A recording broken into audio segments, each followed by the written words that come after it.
What is up, guys? It is your boy, MaineMania, and welcome back to another episode of MK Mobile. Ladies and gentlemen, today's episode, we are at the top of Sorcerer's 200, the normal tower. In today's team, we're going to rock with 2 Kangs and the homie MK11 Scorpion. Now, in future boss fights, I'm probably going to switch that classic Liu Kang for either MK11 Jade or MK11 Noob. I may even get a little crazy and go with MK11 Shang Tsung.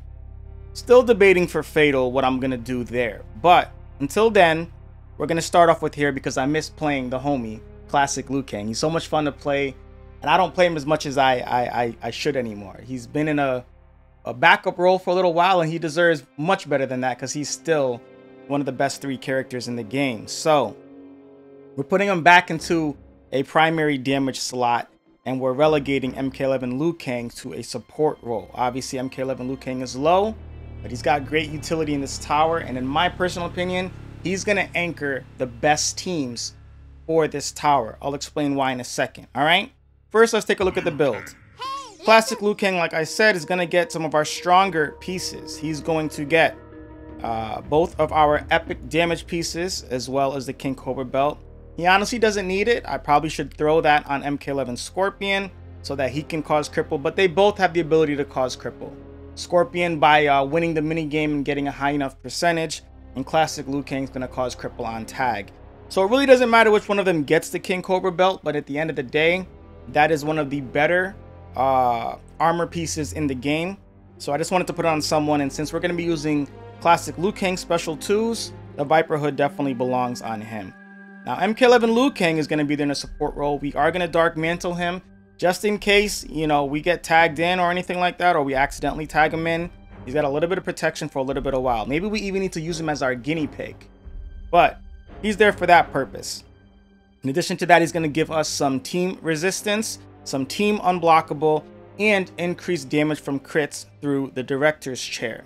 The reason why he's going to be the best character and anchor the MK11 teams in this tower is because upon tagging in, enemies can't dodge his attacks. So the Varan jacket is going to be a very, very clutch piece in this tower, and unfortunately, that means a lot of people are going to be dodging attacks. In this fight specifically, both Noob and Quan Chi have the Varan jacket. So what we want to do when they are tagged in is we want to swap to MK11 Scorpion as soon as possible and try to get some damage done with him. We'll save classic Liu Kang for classic Shang for MK11 Shang, and we'll try to get things done that way. So with no further ado, let's go ahead and jump on in the battle, and then we'll catch up and talk about the crypt and all that good stuff. I don't know about you guys, but it's something that is really bothering me right now. Let me get myself out of auto. I always forget. But I don't know about you guys, but doesn't the game feel a lot slower to you? It is something that is absolutely driving me insane. I'm not going to use that special 2 because I know he can dodge it. And of course, you'll tag out when I'm ready to use it, you little shit, mate. Now we can't use our special, but we still got these crits going because of the awesome Widowmaker piece. We're going to still rock. We'll tag now, get a cripple. Now I do know that he can dodge, but what I'm going to do is I'm going to sacrifice the special 1 just to break one of his shields. It's going to backfire damage on us, so we actually don't want to get too high. What we want to do is tag out, see if we can get him locked into the animation. Either way, you're not going to be able to dodge, so let's go ahead and start getting some specials in while we can. I don't know how much time exactly we're going to have left, but we got to watch the Flaming Fists. And once the Flaming Fists are gone, which they are now, then we know that we're taking a chance of having our special dodge. Now, he does have the highest piece in regards to that being able to dodge attacks. Can we get the kill real quick? Gracias. Got that too. Beautiful damage. That beautiful lethal right there, boys. Right now, I'm actually playing on my brand new mic setup. Look at all of those unblockable attacks. We're going to cripple. I'm going to go full strength here only because I feel like I'm losing a little bit of time, and we know that we have the heal on special too. But we're going to go back. I wanted to play more classic Liu Kang than MK11 Poppycock, but unfortunately that's just kind of the way the cookie crumbles today. Let's go ahead and finish this off with 30 seconds left. Beautiful. And pretty smooth going. I probably could have used you know, MK11 I'm sorry, classic Liu Kang more, but I just wanted to make sure Noob didn't do too much damage. Noob was the threat here. He had the highest Varan jacket. In addition to that, Noob's got his shadows, and his shadows are a gigantic time waster. So my biggest threat was Noob once I saw that Noob kept coming in and out, tagging in and out, because we don't have Snare in this build, and that's why I lean towards MK11 Jade, because Snare is so strong in boss fights. Because we didn't have Snare, I said to myself, maybe it would be, you know, wise for us specifically to capitalize on the crits and the lethals and the undodgeable attacks thanks to MK11 Liu Kang's passive. So we capitalized on that, guys. Battle 200 is over. Let's go ahead and see what our reward in, because we still got battles to do. Cross your fingers for your boy. Let me try to finish the last couple of battles I have left. All right, guys, battle's done. So let's talk about the crypt for a little bit, and let's talk about a couple of other things. So that being said, you know, as mentioned before, I do think the crypt has been a really great addition to this game.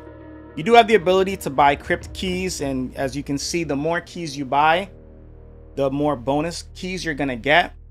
I definitely do think this is a situation where it makes sense if you're gonna buy crypt keys. Here's my advice. If you are planning to buy crypt keys, you probably want to buy the $20 package or up. I mean, the crypt is going to be here for a while, and as you guys can see, it is the only mode in the game that allows you to actually grind for what you want. Your rewards are being rewarded. I probably said that wrong. Your efforts and grind are being rewarded. You know what characters are available, and you have the ability to grind as much as you need to in order to purchase them with the hearts. So it's what this game needed, especially when it comes to completing your collection and getting characters that you're trying to get. Opening packs to get duplicates and sellbacks and sellbacks and sellbacks after sellbacks after sellbacks, just to get that one or two last copies of that character you're trying to max out, has become stale. I think we can all agree with that. You know, we're being honest about it, but that system has become stale. This is the new system that they needed in this game. And hopefully they will introduce a system just like this into the Faction Wars store as well. I think this is what the game badly needed, and I think a lot of people can agree. We're all very happy with the turnout of the crypt store in general. But when it comes to keys, how much time you really have to get those runs in, those grinds in, I definitely think you should not buy the $2 package or the $10 package. 6 keys for $10. I actually have a solution for you. In the event that you did not notice, you know, if you're looking to get those same 6 keys for $10, just buy the combat pass. You guys know I don't believe in the combat pass. You know I don't believe in the combat pass system. And you know I think the Ascension system is absolute garbage.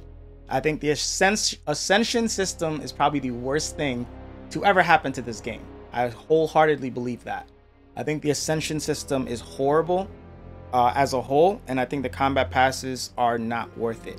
However, if your goal is crypt keys, and we can count the keys together because I believe there are 7, to get the $10 package and get, you know, the combat pass for the $9.99, you're gonna get 1, 2, 3, 4, 5, 6, 7. There goes your 7 keys, along with all these extra bonuses and consumables and revived potions and things you can also use in Faction Wars in addition to the Ascension cards and the copies of Combat Johnny, who is now the strongest gold in the game. Over Lizard Baraka? I don't know. Very debatable. Lizard Baraka's damage is insane, and his tag in no flinch is over. It's so damn powerful. Lizard Baraka's damage potential is honestly crazy for a gold. It's insane. But Combat Cup Johnny is still top 2 now, hands down, especially at a Ascension level 5. That would be interesting to test out. You know, I'm not really that type of MK Mobile content creator to test that kind of stuff out specifically. You know, I'm not one of those guys. But maybe somebody will do that, test out a maxed out Lizard Baraka versus an Ascension level 5 Combat Cup Johnny. Who does more damage? Who does more consistent everything? You know, once again, Lizard Baraka's power is insane. And then the thing is, you can just keep ramping up his power. And once you feel like you're in a little bit of danger, tag out, and you're automatically healing. It's honestly crazy. You add equipment to that mix that causes shield break, that increases damage, and that heals on his special too, and the man's unstoppable. You know, and the fact that his damage is uncapped, that damage buff he gets is uncapped. Like, bro, it's pretty crazy. So we'll have to kind of see. But nonetheless, for $9.99, I would recommend getting the combat pass if you want some crypt keys and you were planning on buying a couple of crypt keys, or maybe the $10 package for that.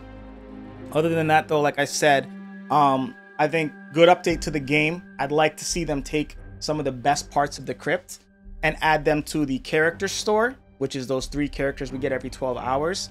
And then also add that to the Faction Wars store to include a variety of characters, and maybe even the characters that you can win for placing high in the leaderboards. You know, maybe you have the ability to use your blood rubies towards those characters as well. Those would be very welcome additions to those game modes, and I think that will definitely help push this game forwards a little bit. So let me know what you guys think about those changes in the comment section below. This is actually the first video I've recorded with my new mic stand and setup, so I do believe, knocking on wood here, that my mic is going to sound a lot better. It's going to be crisper. My mic positioning is now different, so if I turn this way and this way, my voice shouldn't sway as heavily as it did in the past. It does limit the amount of arm space I have, but that's something I'll need to tackle when I start recording VR. So yes, that is gonna be coming in the future as well. So until then, you know, hopefully this setup does work out. But I did invest in a new mic arm, which should future-proof this setup as far as its capabilities for a good while. And this is a mic arm I've been wanting to get for a long time now, because of the flexibility it offers me and because of the space it gives me that I just absolutely needed. My only problem is my hand space is now a lot more limited, but once again, I'm still tweaking things here and there, so we'll work on that. We'll get that situated. I'm actually curious to hear what this sounds like in post, but I'll find out soon enough. I'm finally caught up on my backlog. All these episodes I'm recording for you guys are pretty much new, and you know, outside of not being able to record for I'm not sure how long, due to the fact that I'll have to be moving, it just feels good that things are still moving forwards, even though there's some setbacks and things along that nature. The content wise, we're moving forwards. You know, my mic problems are finally, you know, 95% addressed. Still haven't fully fine-tuned the details that I want from my new mic just yet, but all in due time. Editing has been a breeze. Finally, I'm back to being able to edit videos in a much more easy and simple manner. It's not a headache, it's not a struggle, and I feel really good about that, because that will definitely enable me to put out much more content for you guys. So hopefully you guys are looking forward to that and looking forward to all the good things coming. Y'all know the deal, man. Let me know how you guys feel about this rerun of the Sorcerer's Tower. I love that they updated the rewards. That's such a great thing. The crypt is a very welcome addition to the game. Lots of good to take there, and hopefully they will be able to spread the good from the crypt to the other areas of the game that need some love. So let me know how you feel about that in the comment section below. Y'all know the deal, man. If you're new to the channel and not yet subscribed, make sure you go ahead and hit that subscribe button. In addition to that, you want to show your boy some love and support so we can continue to make more content and keep pushing out more and more and more new series as well. Make sure you leave a like on this video to show your boy some love. And if you want to show extra love, as always, you can use the join button or the thanks button. Lots of more content to come. MK Mobile is finally in a better place, guys, and it feels good to say that. So hopefully we'll have a lot more to talk about next time with MaineMania.